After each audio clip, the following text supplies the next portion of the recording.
At the end of the experience, there was a transmission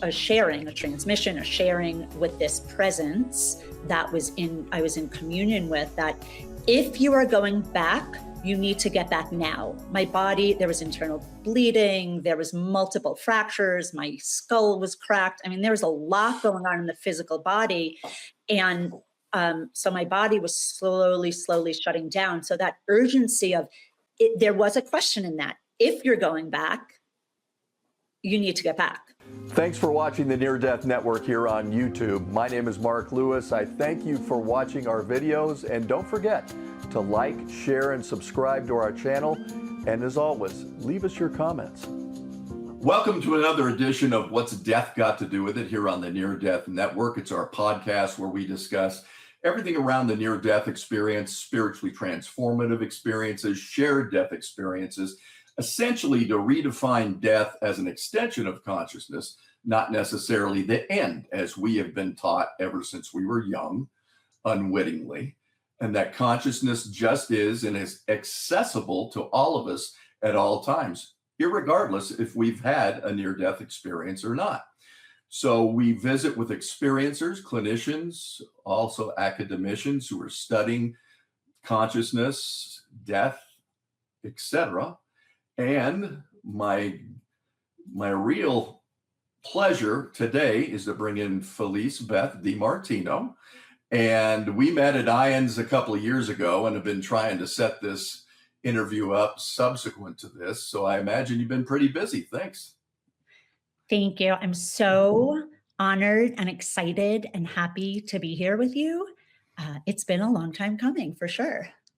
Well, so for those people who are not familiar with your story, let's start. Where were you before your incident that precipitated the near-death experience? What was life like for you? Married, kids, working? What was going on? Well, so what was going on is I had just come out of a period of time in my life that I refer to as resiliency boot camp. And within a short amount of time, I became an empty nester. My partner had an affair. There was a grand larceny theft theft of all of my jewelry that I had accumulated in life up until that point, which I was 49 at the time. My house had a fire, so I was relocated. And prior to that, I was in an accident and I had surgery. So all of that happened. And I took a leave of absence from work. I was teaching in a Montessori school and guiding small children, really. Mm-hmm. And I had just gotten on my feet again. You can imagine all of that stuff happening at once was pretty traumatic, yet I didn't register it as trauma because I kept on saying, oh, it could be worse. It could be worse. It could be worse. Right. And then the ultimate incident happened where I had gotten to the place of regulation enough that I was able and felt confident going back to work. So I went back to work, and shortly thereafter, I was leaving work and I got hit by a truck while I was crossing the street. So that was the ultimate, I call it a dope slap from the universe. And that was the ultimate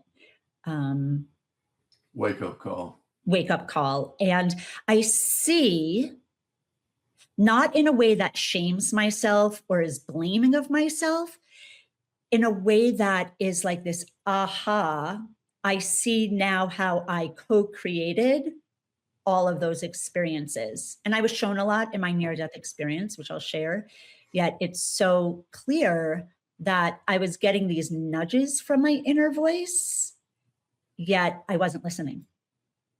Well, we all go through that. And, you know, they always say that adversity builds character. So we must be quite a couple of characters, because I've gone through a lot of that stuff in my own life.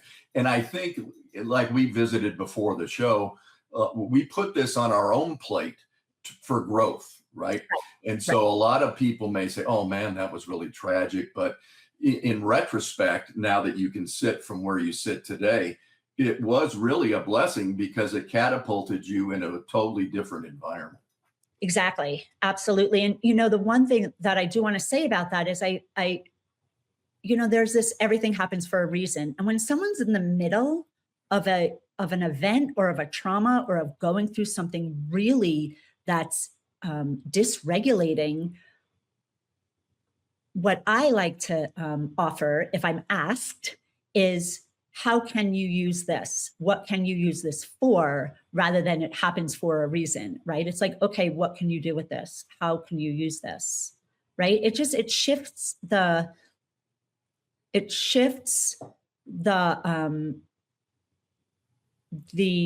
open, entire mood. It's the difference between empathy and sympathy. So I can say I feel sorry for you, or I can say, man, that had to be really challenging, but you overcame it.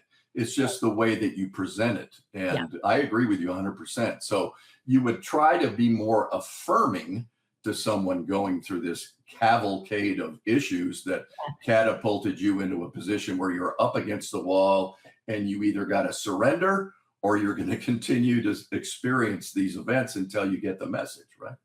Yeah. And, you know, shortly after my experience, and making sense of everything and all that I was shown, I saw someone who was going through severe illness. And I remember sharing, well, everything happens for a reason. Everything happens for something that we signed up to learn about, right? And she did not want to hear that. So it was a really good eye-opening, like, all right, reframe and offer what's useful. So that's when I shifted into the, okay, if you don't subscribe to everything happens for a reason, or even if you do, yet you're in the midst of it, it's shifting that question of, what can I use this for? How can I use this? So to be of service, to learn and grow my own, you know, evolution and transformation. So yeah. So thank you for sharing all that. Oh, yeah, no problem. So you get hit by this truck. And when I read your story several years ago, you had the quintessential above and looking down and all of the machinations that go with that, and the crews come.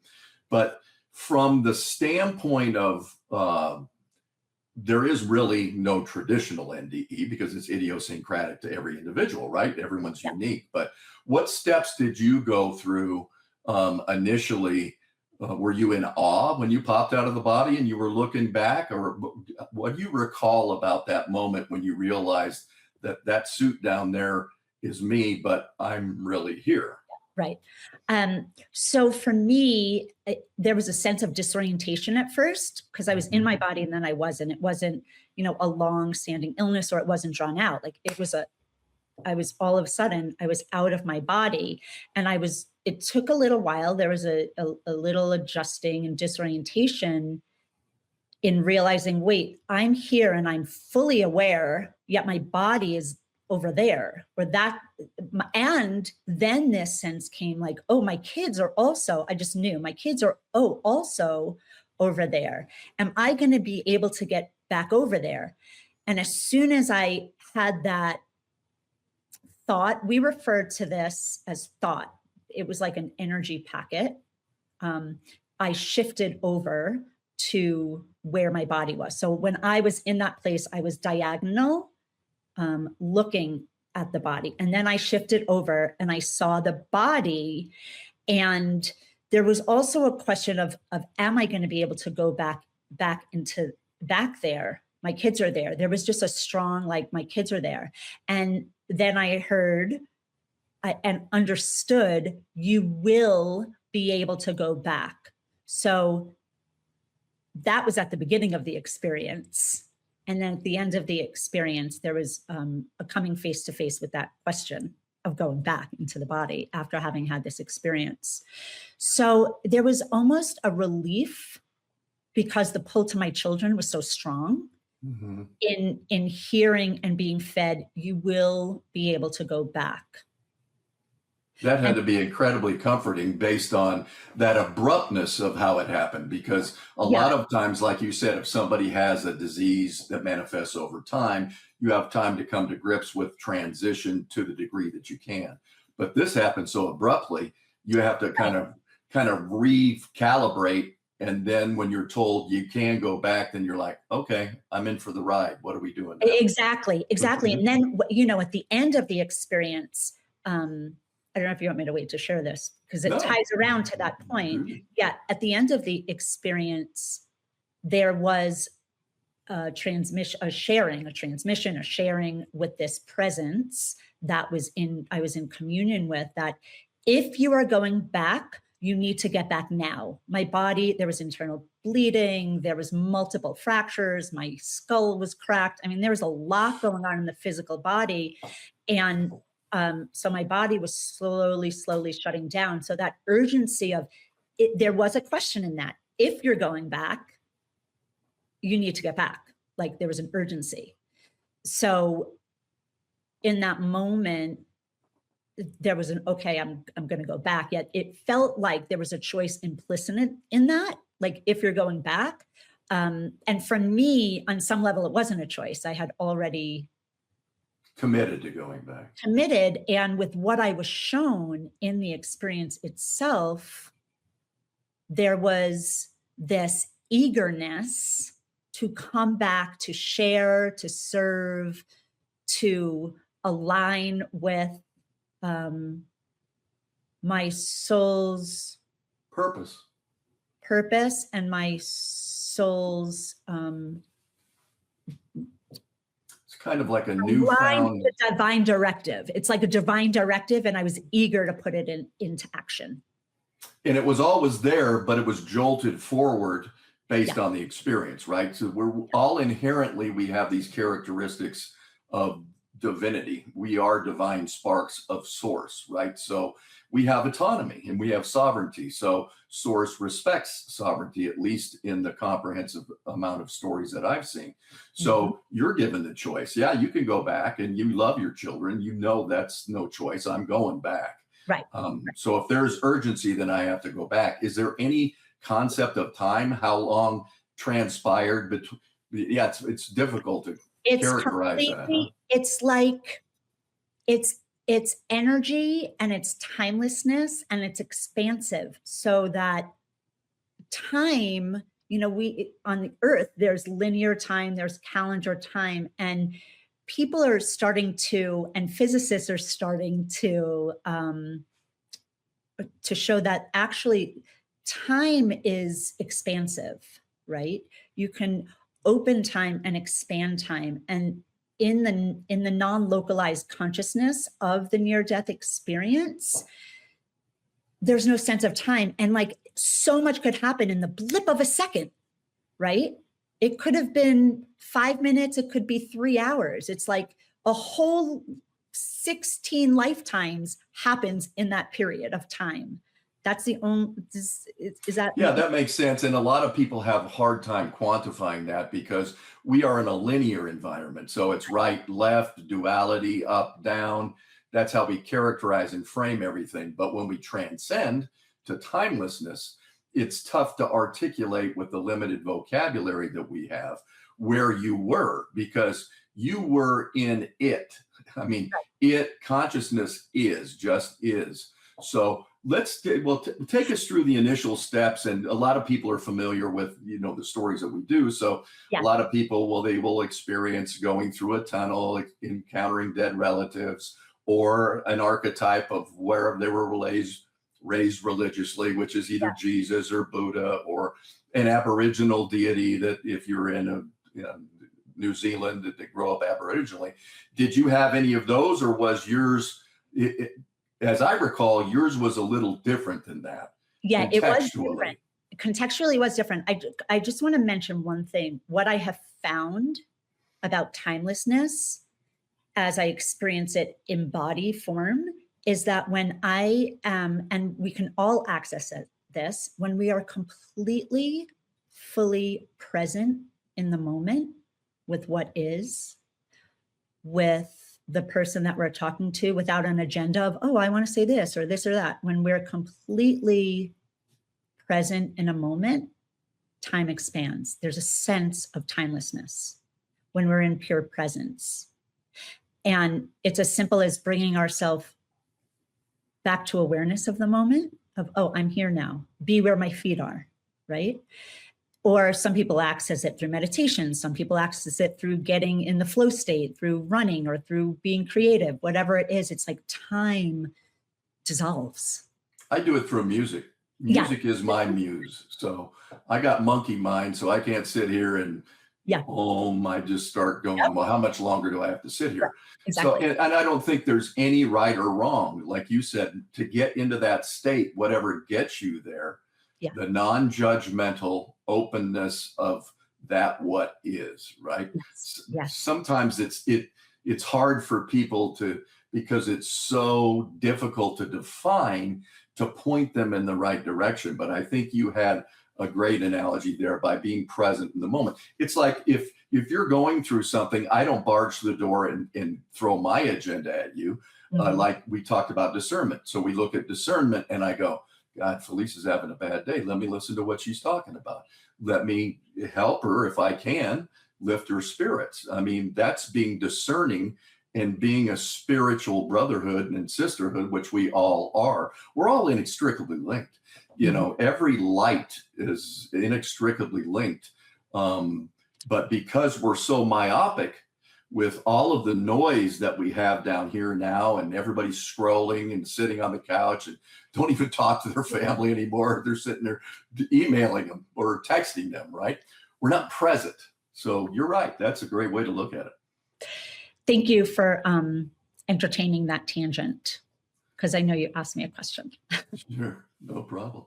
Thank you, thank you. So let's go back. So what were the machinations of your ascendancy to the other? Was it instantaneous? You popped out of the body, as you recall, or how did that go? It's so present in me, like the experience. It's like you can't unknow what you know. You can't unexperience what you've experienced, right? So what happened for me is I was looking down at my body and I was aware that there was an expanse. I was able to sense, we say see, I was able to sense, see, hear, smell, all the senses are involved, all 360 degrees around me, yet there was as if there was a spotlight focused on what was happening below. And after the understanding that, oh, I could go back and assessing what was going on, I could hear, I could feel, I could, all in a multifaceted way, understand and see, or not understand, but see what was going on below me. I was able to see it from a bird's eye view. And at some point I started, as my body was slowing down and starting to come out of shock and shut down. I was bleeding out from my pelvis. I started to raise higher and higher and higher from the body. And I've used this analogy before. So if anyone's heard this before, I apologize. And it's such a good one.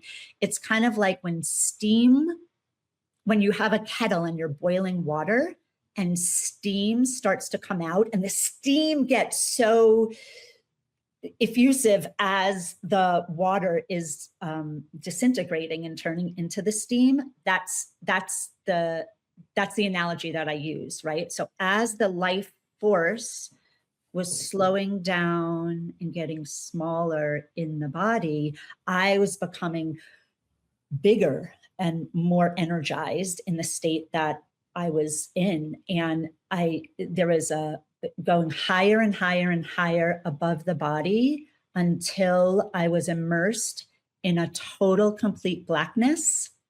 And I call this the illuminated blackness because there was light in the blackness. And it was the blackest black. And it wasn't scary. It wasn't like, it was complete, pure beingness. And there was no I. The I disintegrated and I was merged in with the blackness as the blackness. And it was pure presence. It was a pure field where all potentiality is derived from. And I've been referring to it lately as it was like divine neutrality. It was very calm and very nowness. You know, it was peaceful. There wasn't an I was at that point, I was simply I was in the blackness as the blackness, merged as the blackness, and it was expansive and it was timeless and it was pure beingness. That's. Well, I've heard so many people, and we visited about this before we came on too, that analogize it the same way, that say it was like a velvety blackness. It was almost, it was like womb-like kind of, it was very comforting. There was no negativity or it was just is. It was isness, which is hard for people to articulate because we're bombarded with sound and everything all day long and cacophony of dysfunction on this planet right now. People have to really hone in on getting to that state. And we use black in our vernacular as a negative. It's not necessary as a color, right? People don't necessarily paint their homes black, right? So you want to differentiate that and say, no, it wasn't that kind of black, the way we assign a definition to it. Yeah, like that's, I said, like there was a light, the blackness was illuminated. And there's something you just said that I wanted to touch upon with the isness. Oh, the womb. What had happened was from the blackness, an individuating I emerged from the sense and from being merged in as the blackness, there was an I that emerged.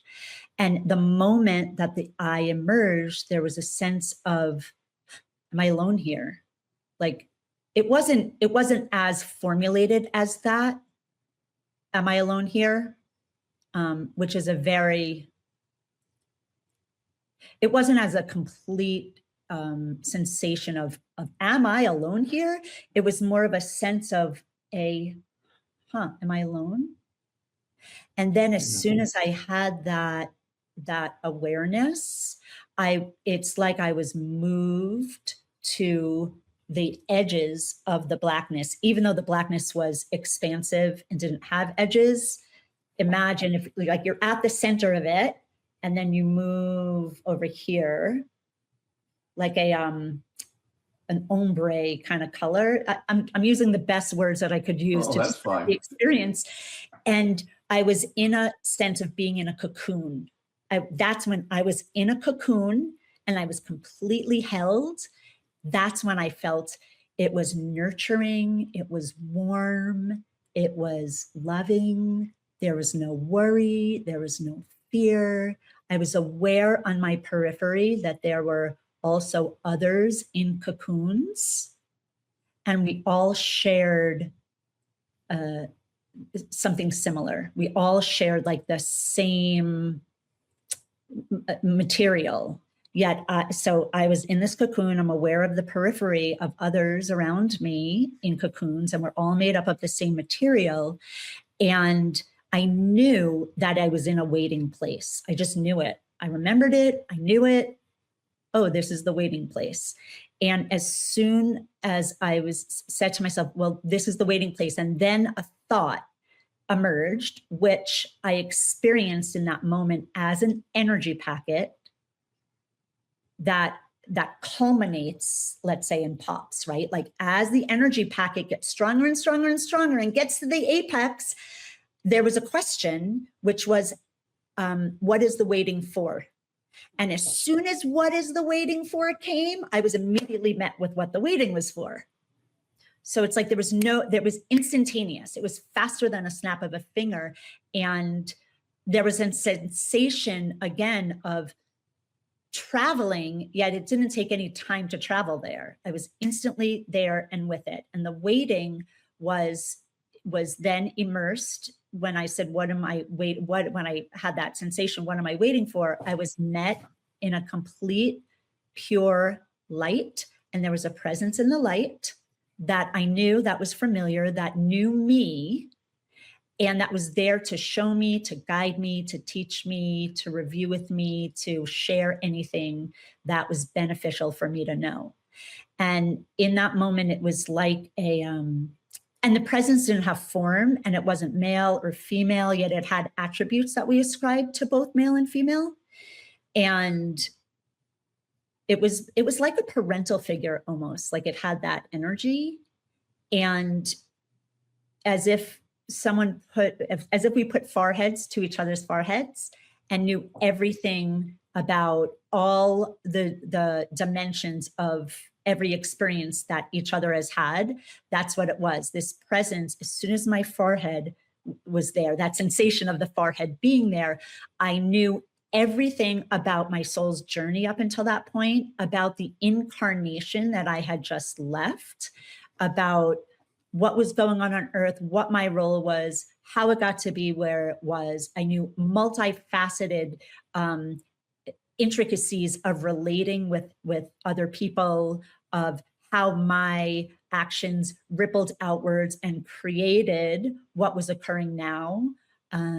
There was deep understandings about love and forgiveness and compassion and patience and surrender and gratitude and service and a myriad of others. And there was, it was like downloads of understanding. And it filled in the picture of who Felice was and what life was in its entirety. Yes, it was related to humans and our human experience in general, and also related at the same time specifically to what I had been experiencing on Earth at the time that I ejected from my body, so in this incarnation. So I came to understand also that those other beings in cocoons were also aspects of myself that were having, of the totality of myself, that were on different timelines, that weren't on the timeline of the incarnation that I was experiencing. So, you know, we are multidimensional beings and we have different aspects of ourselves. So, but yet I was being shown what was occurring here now on Earth in my life, and how again, about being human and how it related to my specific conditions and circumstances. So did you find out what you were waiting for? Well, that's what I was waiting for. I was waiting. So they articulated that conceptually to you? Well, the waiting, when I was in the cocoon, when I said, oh, this is the waiting place. Oh, what am I waiting for? I was waiting to be met with this presence to show me all that I needed to know, to show me. And it was like a remembrance. Some of it was a remembrance. And I do remember so viscerally and clearly saying, I'm going to remember every single detail when I go back, right? I'm going to remember every single detail. And an urgency started to build, like, oh, I want to get back. I want to share this. And as and I was continuing to be shown. And then it was the urgency really built, was like, if you're going back, you have to go back. So that's what happened in that. And there are other things that came before, unless you have questions right now. No, I mean, I think you can go forward with anything that I think that you find will be informative to the people who are listening, that they can apply to their own lives. I mean, I think that's very cogent. That could be. Yes, beautiful. So as this urgency built, if you're going back, you need to get back into the body. I heard, when you go back, it's time to live big. And I understood what that meant relative to all I had been shown for us as humans in general, and also relative to what was occurring in my life at the time. So it was a both and. And I started to descend from it. It feels like like I'm descending. Mm-hmm. I started to descend down, and I looked at the presence and I said, who are you? And what I found looking back at me was the aspect of myself. I found myself looking back at me, said, I am you. And then I started to descend. I felt like I was being pulled almost. It felt like I went into the Earth's atmosphere. There was a density that started to happen, like I got into the atmosphere of Earth. And then along the way, I started to hear the EMTs and the people that were working on me.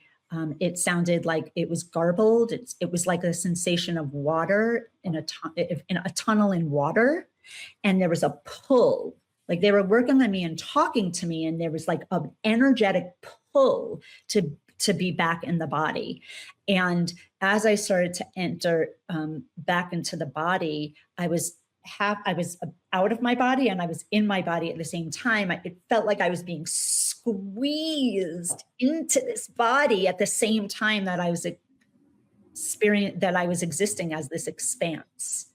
And then I was put in the ambulance, and I was above the ambulance. I was on the roof of the ambulance looking down, and I saw the whole scene again. There was an EMT by my head holding my head together because there was so much blood.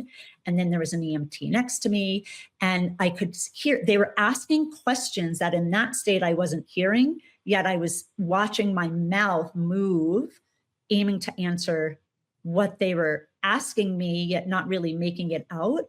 And I've come to learn this as bilocation. Mm-hmm.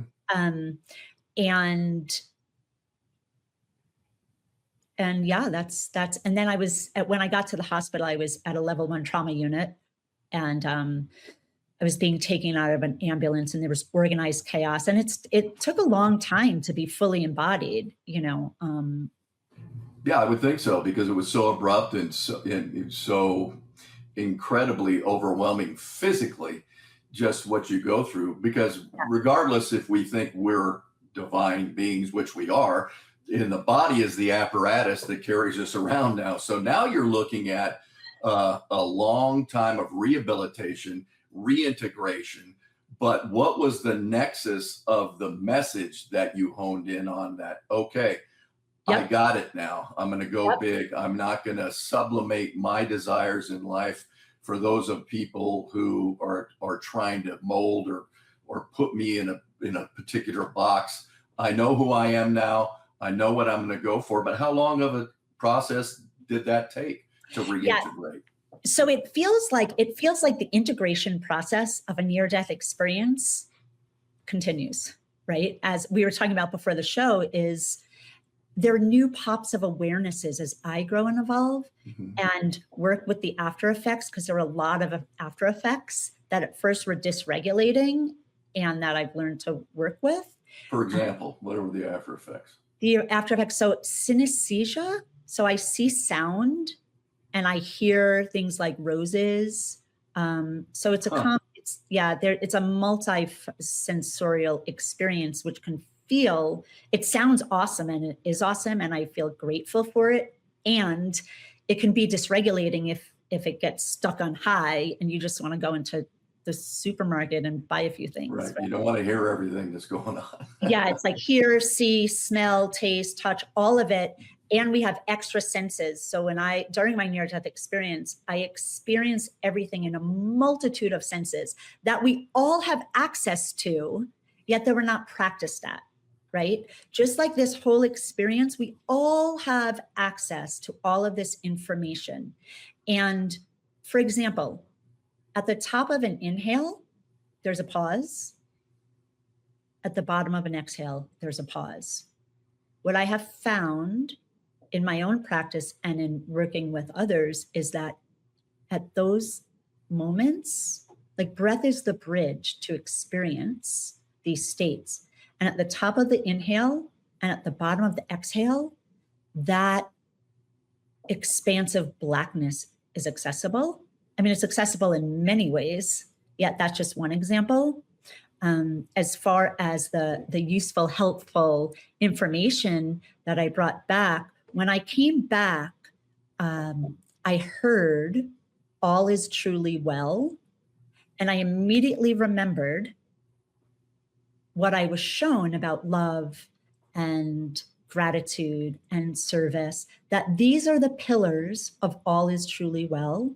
These are, I refer to them as sacred spheres of being, because when we are in the practice of forgiveness, of gratitude, of service, of compassion, of acceptance, of non-judgment, of surrender, of presence, we access the divinity inside of us. We access that pure state of love. Those are all expressions of returning to our original nature, right? Like you look at a baby, right? A baby is imprinted on all these perceived barriers to eat any and all of those things, right? They're just in this pure state where they have access to this. So as an adult, I'm not saying it's easy, because it's not, right? Sometimes, and as I shared before, we are wired as human beings, physiologically, biologically, neurologically, for certain responses and certain reactions. So the more awareness we can have about those primal brain programmings that may have been something we experience in this life. We may have come in with something from a previous incarnation. It might be genetically from our family lineage, but the more we can pay attention to those primal brain reactive states so that we become aware of them, we create spaciousness to return to forgiveness, to return to gratitude, to be in non-judgment, to pay attention to, am I aligning with that? That takes a lot of planning, because a lot of us fly into the day, and if we don't set our intentions at the moment our eyes wake up on the pillow and set the agenda, I'm going to be of service and I'm not going to overreact. It could be something as simple as that, and you might have to reaffirm it. I do daily. But I think it's very helpful and to not be put into a box by others' perceptions of where they are. There's a lot of tricks you can use when somebody's ranting and raving and going on and on. You could say, well, that's unbelievable, because you don't believe it. You're saying, I don't believe it, but they think you're advocating for them. So it might be a little spiritually dishonest. I don't think it is, but I think what you're doing is at least placating them to the degree that you're acknowledging that they're upset about something. Yeah. What I like to do is return to this question. What would love say? What would love choose? What would love do? What would love be right now? That's always like a return. And maybe you're not feeling it. Go for a walk, be in nature. Nature is always such a healer to align us back into a state where we can get out of our own way. Yeah, I think you're exactly right. So how does this change your professional posture and how you go forward now with your practice? And what does that look like? What does your practice look like? So for me, working with small people was such a joy. I was able to employ I was in Montessori education as a teacher and consultant, as a guide and consultant for over 25 years. And my work required to be intuitive and present with the person in front of me. That was really, and hold an energetic space for them to be their potential, their innate potential. We all have this innate potential to remember the eternal nature of our soul, that when we leave our breathing forms, it's not the end. It's like we're rebirthed into this kind of home base state of the pristine nature of life, as opposed to the cluttered amalgam of things that have got inside of our heads and clouded who we really are and why we're really here. So for me right now, also professionally, and why we're really here. And we all have, there's a lot about purpose. It's like we have a shared purpose and we have individual expressions of that shared purpose, right? Our shared purpose of love, of service, of growth, of remembrance, and connection. You know, we do it in our unique expressions of the divine, our unique paths of the shared purpose. And so professionally now, for me, it's taken a while to, you know, show up in a way where I can use these experiences to assist. So I share with people now accessing and aligning with and activating that divine light and connecting with higher realms of light and working on the nervous system and the primal brain and the embodied being of being in a body. Because, you know, there can be some spiritual bypassing of like, oh, well, all is truly well, so okay. It's like, right, don't worry about it. It doesn't make any difference what you do. Exactly. But no, really, human beings have free will, and there's some craziness, and what's going on in the world today is bonkers, right? And it's based in distortion. It's based in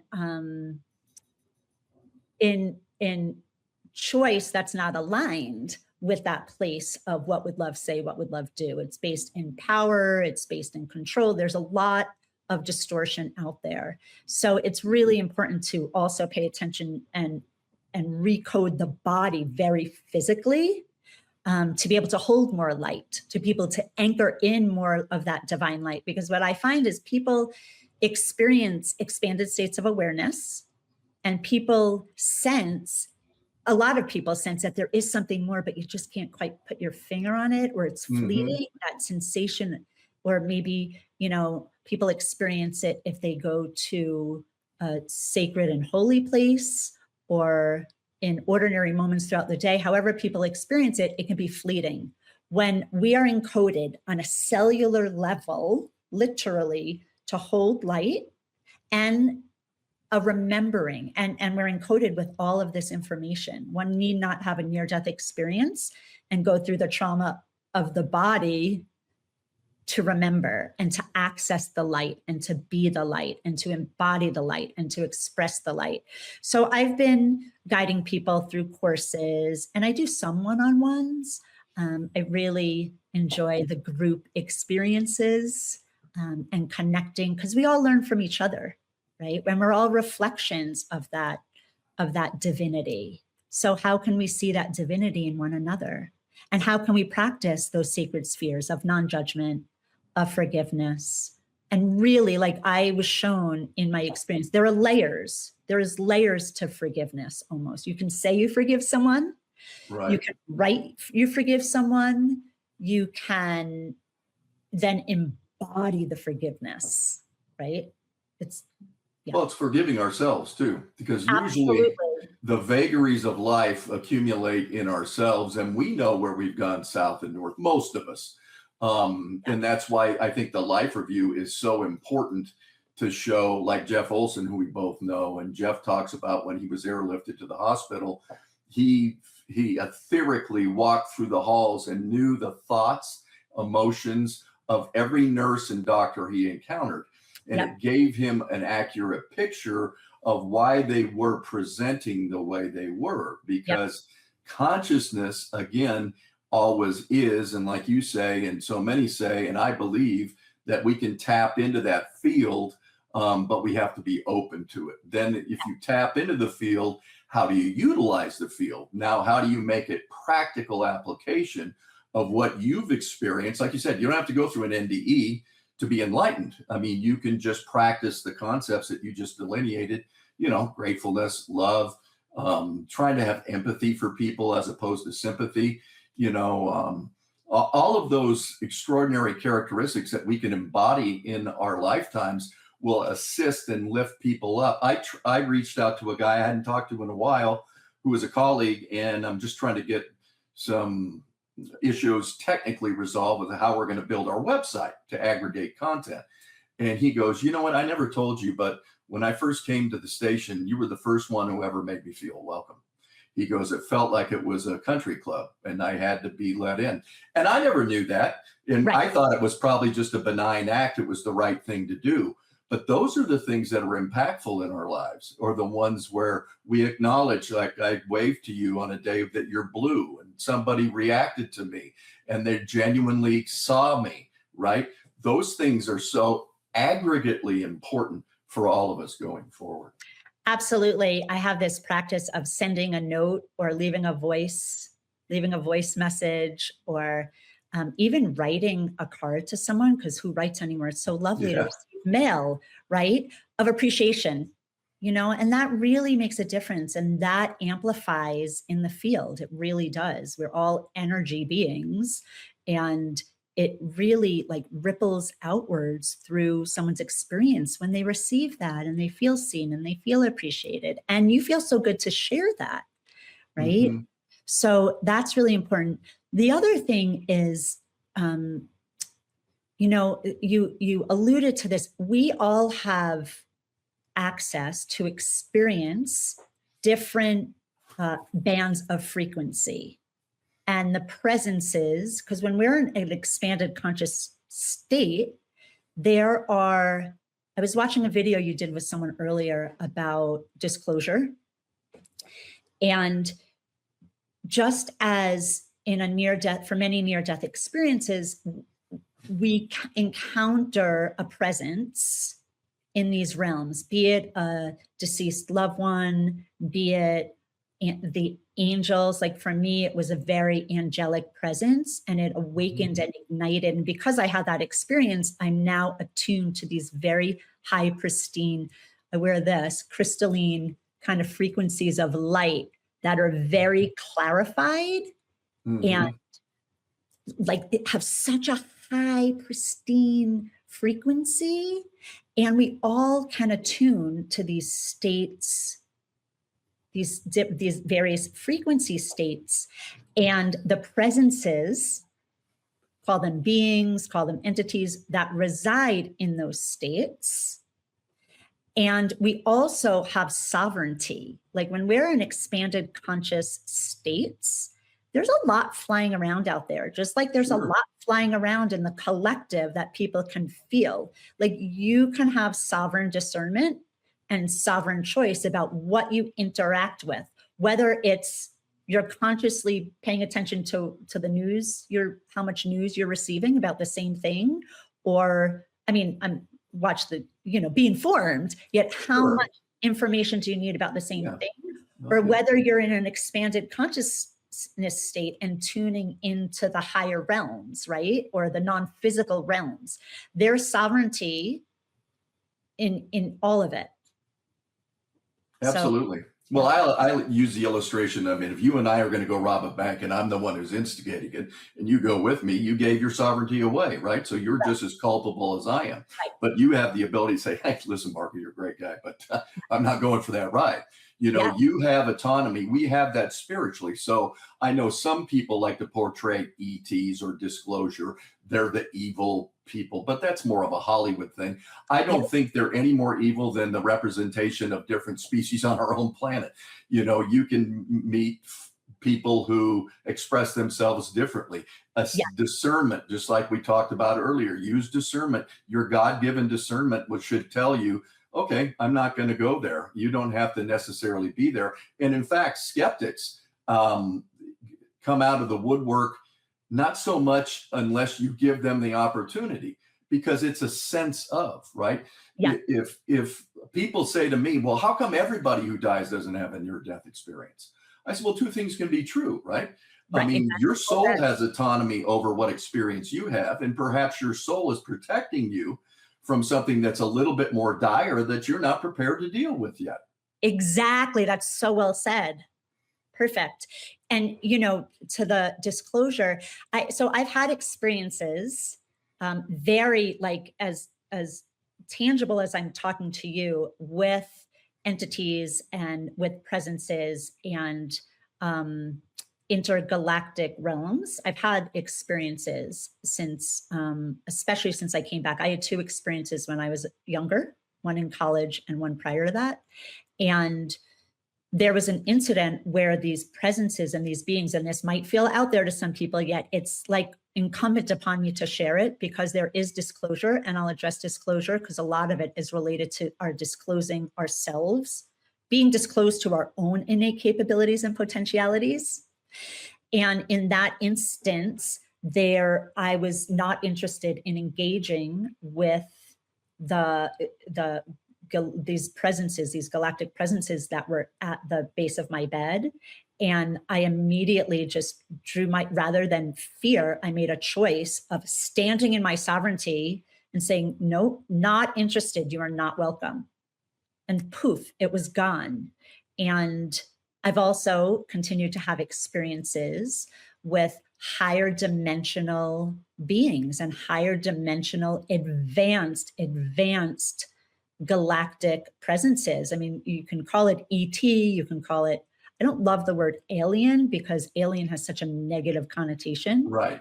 Right. And we can remember that when we're in the expanded state of awareness, we remember that all of it exists. And that remembrance is encoded within us. And that's the real disclosure, right? Like, yes, there will be disclosure to other forms of beings that exist. That have been here time immemorial. I mean, time immemorial. And I mean, you don't have to be watching Independence Day or Michael Rennie back in the 50s when he goes to the White House.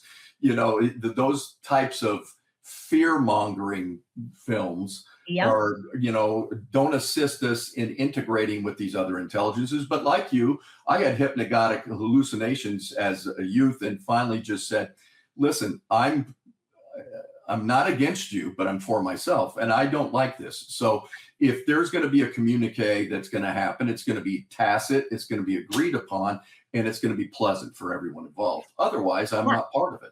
Exactly. And there are higher dimensional beings that exist in these higher vibrations and these interdimensional presences that are here to help us, right? That's what we want to attune to from the place of accessing the light within us. And also focusing on the disclosing to ourselves of our capabilities. So I hope that these interviews, and I know that they're so impactful. Thank you so much for sharing the way that you share, so that people can see a mirror in themselves, or maybe something stirs like, that sounds familiar. So it moves from a belief to an embodied experience of, oh, I know this. I remember this. I remember this in my bones. I remember this in my cells. I remember this. Like, I know that this is real.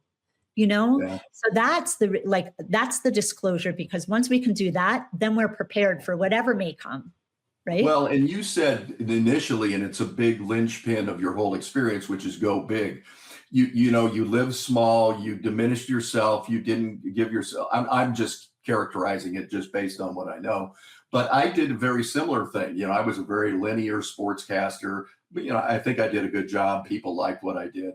But it took me, I had a lot of trepidation about coming out and becoming the near-death guy and talking about extraterrestrial intelligence or other frequencies and resonances, because I don't think from a pragmatic standpoint, for those of us who are going through this experience on this planet, that's not necessarily useful. It's background, it's interesting, but this is the part of the show which I'm really excited to give you an opportunity to respond to, where when we end the show, what is a primer based on your experiences, where you were, where you are today, and what the world is going through today, for people who are watching this, they can employ in their lives to live more joyously and navigably? Out of the head, into the heart. Out of the head, into the heart. Out of the head, into the heart. What would love say, do, be, choose, and continue to practice that. Journal. Continue to watch shows like this. Remember that whatever may come, we're all encoded with these opportunities and these practices, and they're very tangible, real practices, and the tenets of being a human that is aligned with source, which is love, are the pillars that I mentioned, and the spheres I mentioned. And also look at I mean, be smart about it, but look at the sun and the light. If you can get early morning light earlier in the day and later in the day, the sun is really powerful in carrying light forth. If you see light sparkling on water, look at the water. Be intentional about the water. You can speak intentions into your water. And there are a lot of very scientific studies that will show the intelligence of water. And when you program water with intentions and you drink it, that's what you're taking in. And remember that the majority of our body is water. Mm-hmm. So the way that we speak to ourselves is our cells are listening. Right? Yes. And one more thing I want to share is what I mentioned about the love, forgiveness, gratitude, all of those, is that we first apply it to ourselves and embody it so that we can reflect it in those around us. And sometimes it's when we share it, we see it reflected. But let's just be kind and compassionate, not just, because that makes it sound like, oh. Right. No, I know what you're saying. Yeah. Well, and those of us, I think, in this discipline, and I don't want to make a comprehensive generalization, but I'm going to anyway. we tend to be more self-deprecating anyway. So I say, not as I say, but do what I do, what I model, my behavior, what you like about me. And you can call me on the carpet if I'm abrupt, if I'm a smart ass, or if I'm sarcastic, which I grew up in a very sarcastic environment. Condescension is one of the things that's reprehensible to me. But if you treat yourself that way, then you're certainly going to treat everybody in your surroundings that way. Yeah. And also, you just brought up two things. One is, I want to make sure I mark them. One is about living big, and one is about, see, this is why it's good for me to have a pad and paper to write things. That's all right. It'll come back. Is living big. Oh, and curiosity. So I'll start with curiosity and then I'll share about living big. Curiosity breeds spaciousness, right?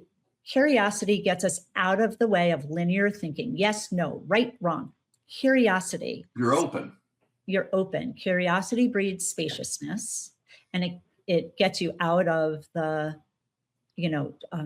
self-deprecation and judgment of self and other. So be curious. That's number one. And the thing about living big is what I was shown is there's a general concept of living big that has to do with what keeps us small, how we're wired, how we're all wired as humans, and then the specific imprints and the specific experiences we have related to how we're wired. Even though there is some differentiation of wiring, we all have primal brains, we all have needs of feeling safe, of love, of belonging, of connection, so living big, that's the general. And for each individual person, living big is going to look different, right? Sure. And it doesn't have to mean, we make living big like, oh my gosh, I have to do something magnanimous. It's living big is living in alignment with the voice of your soul so that your inner voice and your outer expression is aligned, right? That's living big. Oh, I want to go take a walk in the woods today. When you follow through in that little niggle to take a walk in the woods because you feel like it'll be good for your head, good for your body, good for your mind, and you listen to that, you're living big in that moment because you're listening to that inner guidance. So that's a very important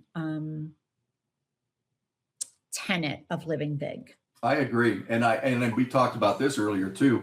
What we consider to be benign acts of kindness, of love, of acknowledgement to our fellow human beings and animals and every sentient form of life are acknowledged on the hard drive of our lives. So when we, let's try and clean that up before we have the meeting and it's not a judgmental thing. It's just saying, what, you kind of fell short here. And usually the soul itself acknowledges that and says, oh yeah, that's tough.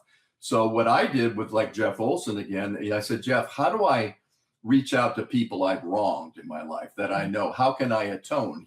Because I can't reach them all. I don't know their contact. And he said, just open your heart and your soul and spiritually just give them love and apologize for whatever you did. And then, you know, if you ask for forgiveness, it's given instantaneously. Exactly. It's Genuinely, if you do that, you know. How can people get a hold of you if they want to learn more about what you're doing?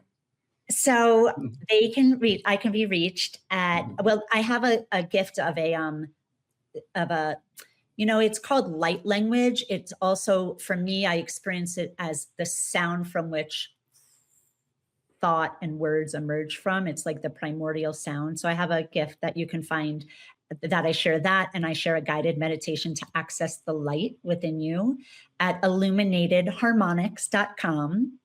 And then I have my felicebeth.com.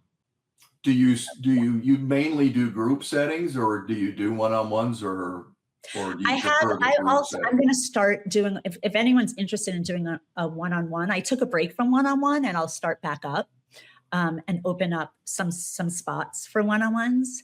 So yeah, feel free. It's not listed on my website yet. I kind of in a reorganization of all of that. So yeah. Well, listen, and we can't thank you enough for sharing all this with us. It's been very enlightening, I think, for a lot of people, and the people who are meant to see this will see it. They will be drawn to it. The frequency and resonance will bring them to this message. If it's one person, that's who's meant to see it. If it's 100, that's we talked about just briefly at the end here. Grandiosity doesn't have to mean you go big like a rock. You could be like a pebble. You know, there's a lot of those pebbles in the stream that contribute to the where the direction of the stream goes. And those little vignettes are just as important as what we would consider to be grandiose acts of kindness. Yeah, exactly. And one more thing I wanted to comment on is that, you know, to your sharing is there's no, you know, so much in our collective, I feel like we're guided to think that there's a old man with a white beard and a staff sitting on a throne on a cloud that's going to judge us. And that's not the way it is. If anything, when we're reviewing or being shown how our acts impacted the lives of others, impacted us, impacted our ability to share from the wellspring of love inside of us, is that we get to look back and, like, to your point, it's us, it's our soul looking back, not in a judgmental way, but in an understanding way of, oh, this was an opportunity to show this person kindness. And there's not a judgment about, I fell short. It's more of a understanding that it really matters, that the kindness really matters, and it really ripples forth. And even the seemingly small acts of kindness have huge, huge impact and implication. So yeah. Well, yeah. And the life review essentially is just like taking an exam. So your review is you got 88%, you know, right. So that's pretty good. You know, 88% is good, but you could aspire to 100%. Here's where you fell short, but here's where you really made an impact. Yeah. And that you don't really recall having done that. You just did it because you thought it was the right thing to do. And it was very impactful. This interview was very impactful, and I thank you very much, Felice, and I look forward to visiting down the road. Thank you so much. Thank you, Mark.